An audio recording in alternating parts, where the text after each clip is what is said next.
আসসালামু আলাইকুম। আমি গরুর মাংস দিয়ে আর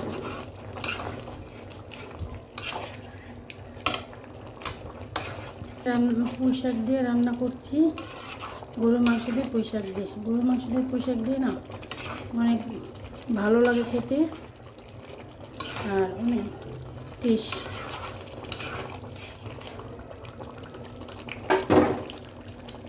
আপনারা এইভাবে রান্না করে খাইয়ে দেখেন, ভালো লাগবে।